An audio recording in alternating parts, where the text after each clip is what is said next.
Hey, party people. I'm not here today, obviously. And so you better behave yourselves. Okay? All right.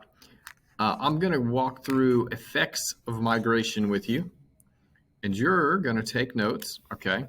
And I'm going to go rather fast, but since this is on video, you can pause it and back it up as you need.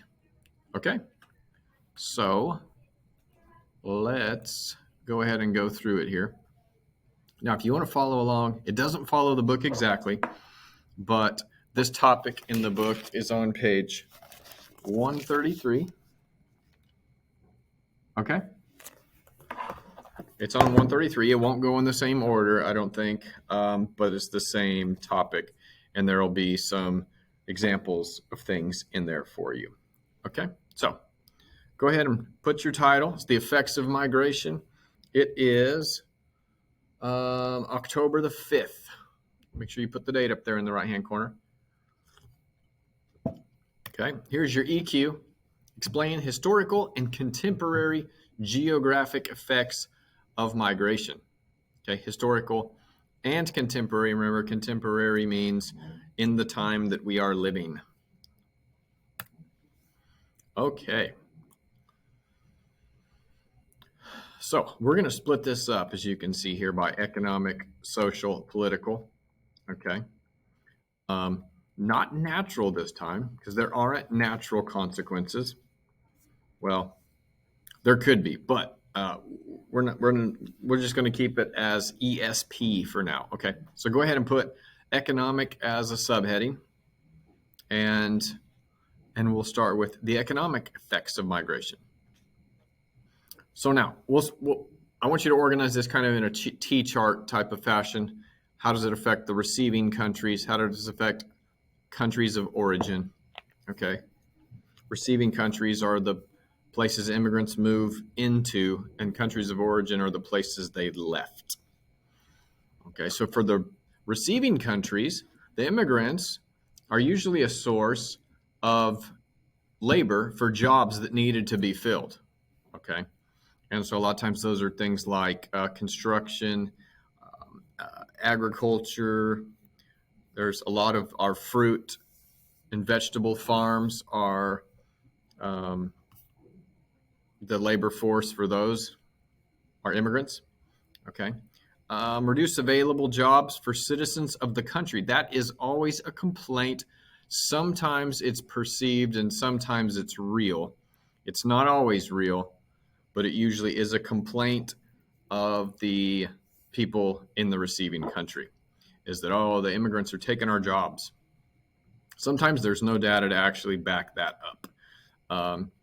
Like, for example, in the United States, I think I've told you right now, there are 2 available jobs for every 1 person that doesn't have a job. And so we, in our circumstance, may need immigrants to help fill some of our jobs. Okay, and then immigrants often run their own businesses. And so if the country that the receiving country allows free enterprise, then a lot of times immigrants run their own country or run their own business.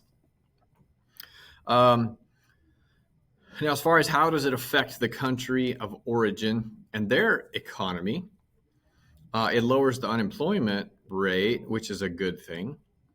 It puts less strain on resources because a lot of times people are leaving countries that are struggling in some different areas.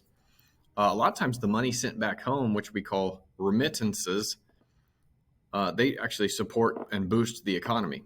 And some countries rely on remittances. Like if you can see this down here, it says the Philippines, 10% of the country's GDP came from remittances. That's incredible. That's a lot. That is a lot. It can also cause something that we call brain drain. Brain drain is that when highly trained and educated people move away from a country. Okay, so for example, 25% of doctors in the United States are born in another country. Like my friends Caro and Kome, they came from Nigeria. Their mom came here to go to medical school and become a doctor. So that's one less doctor in Nigeria, right? And so that happens on a large scale in some countries.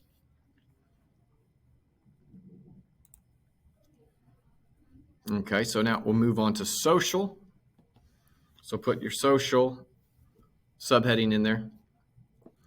And so now in receiving countries, split this up into this is two different slides. So this is just receiving countries for now. So in the countries that people move into, immigrants bring a richness and depth to culture, right? They bring music, food, literature, art, elements of religion, language, cultural celebrations, holidays, things like that. And so in language, those things work their way into the receiving countries' culture a lot of the times. Think about the place we live in. It's just a melting pot of all kinds of different cultures. Now, a definite negative consequence or negative effect for receiving countries is that sometimes that leads to racism, leads to prejudice, discrimination, and things like that.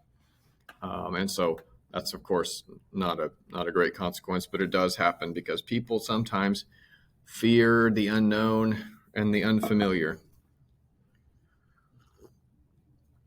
Sometimes it causes a change in demographics. Remember, demographics are basically it's study of population, study of people, and it's a lot of the data that we look at. And so sometimes it changes the data when a lot of immigrants move in or move out.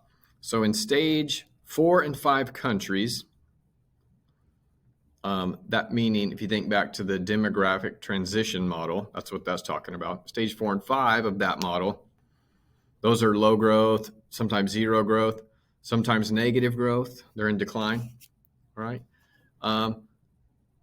And since the 90s, immigration is the only source of growth in those countries.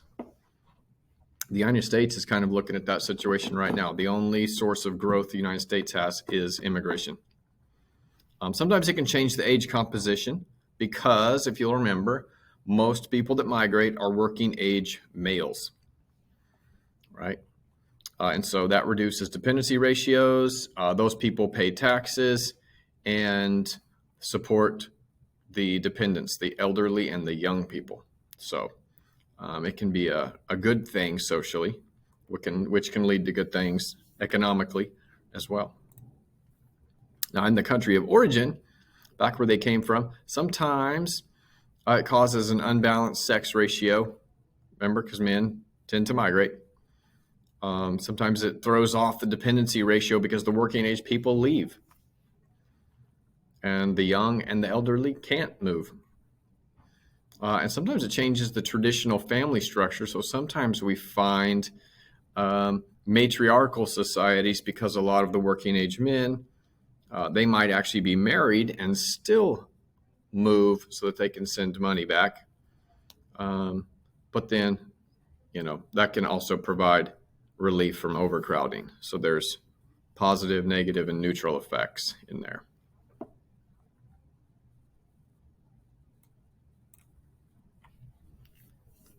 Okay, and then there's some political effects of immigration. So you put your political subheading on there to the left.